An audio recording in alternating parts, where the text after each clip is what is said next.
Starbucks, the popular coffee chain, is going to require vaccines or weekly testing for its US workers, and workers have until February 9th to comply with the rule that they're implementing across the entire company. And our goal, of course, at Daggerfin and as employer brand and marketing practitioners is to just decide whether this as a headline or this as a tactic is much ado about nothing or something that really people should adhere to, and should we be suggesting this to our clients, so to speak. And really, I think when you think about the way that the messaging around COVID has changed over the last 6 months, 3 months, 1 month, I think it's really hard to tell whether this is much ado about nothing or whether this is something that companies need to do.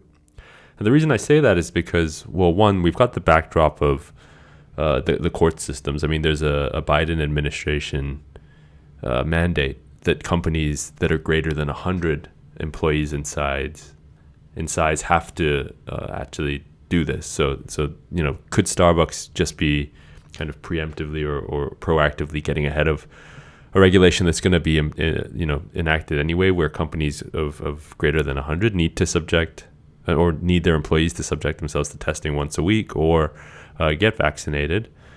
Or is this a political statement from Starbucks or some sort of positioning statement to where they're saying, look, we stand on this side or that side of the political aisle? And the CEO or I can't remember if it was the CEO or a senior leader of the company came out and said, look, that their position is that if you work at Starbucks or if you're a customer of Starbucks, their main priority is to make sure that your shopping experience or your consumption experience at the stores is safe, and this is how they're going about it. And so that's the angle that I think is the most attractive to me, at least, in terms of how companies can go about doing these kinds of things. I mean, inevitably, when it comes to anything employer brand related, the brands with the best brand equity or with the greatest brand equity and with the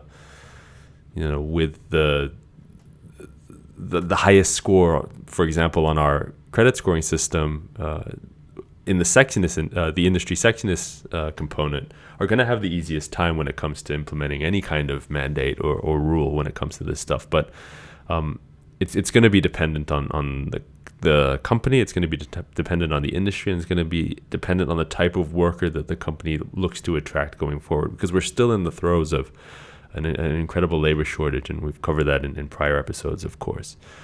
Now, there's always a give and take, and so I think a key piece to keep in mind when you think about a mandate like this that Starbucks is enacting is that there's a give and take. And so Starbucks understands probably at a management level that, okay, if we're going to mandate this stuff and make it a rule by February 9th, we've got to, incentivize it somehow. And I think they're doing that in a small way by improving their referral bonus that they offer. And so, the Starbucks has a robust referral program when it comes to employees that used to be for every person. I imagine that somebody would refer to the company, they'd get $50. That's been bumped up to $200. And that's important to keep in mind, pulling behind the curtains a little bit. For one of our clients here at Daggerfin, we're working on a pretty comprehensive study that looks at the jobs outlook for 2022. And a lot of the data that's coming in, without giving too much away, indicates that I think we're going to be seeing a shift in 2022 and then probably going into 2023 to where people are going to follow the money a little bit more. You know how the last few years have a lot of the messaging has been around people looking for what we'll call psychological safety for conversation purposes at this point. But the idea that, look, we want a job that matches what we want to do. We want a job that matches our level of risk tolerance when it comes to physical safety, I imagine. That stuff's, I think, we're going to see that slope maybe.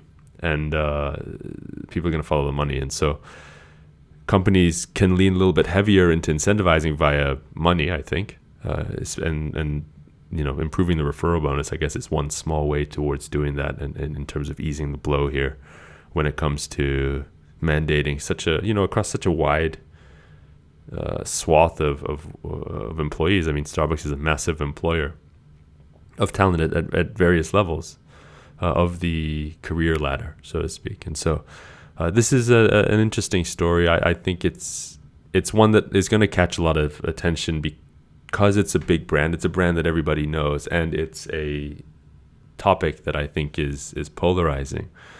But as you read a story like this, or as you start to see companies either mandate, as you start to see companies mandate vaccines or weekly testing, just remember that there is something going through the court system right now that the Biden administration wants to put through, to where companies greater than 100 employees will have to do this anyway. So it could just be a proactive measure that Starbucks is taking. And it's also important to remember that the companies that have the strongest employer brands, or the strongest brand equity when it comes to this kind of stuff, right? The equity that they trade with their employees, for example, in terms of brand and reputation, that is, they're going to have the easiest time getting something like this through over companies that you can imagine companies that would struggle. So it's just important to keep in mind as you think about stories like this. If you enjoyed this video, please consider hitting the subscribe button and also liking the video, just so that you get these videos and these updates as they come out.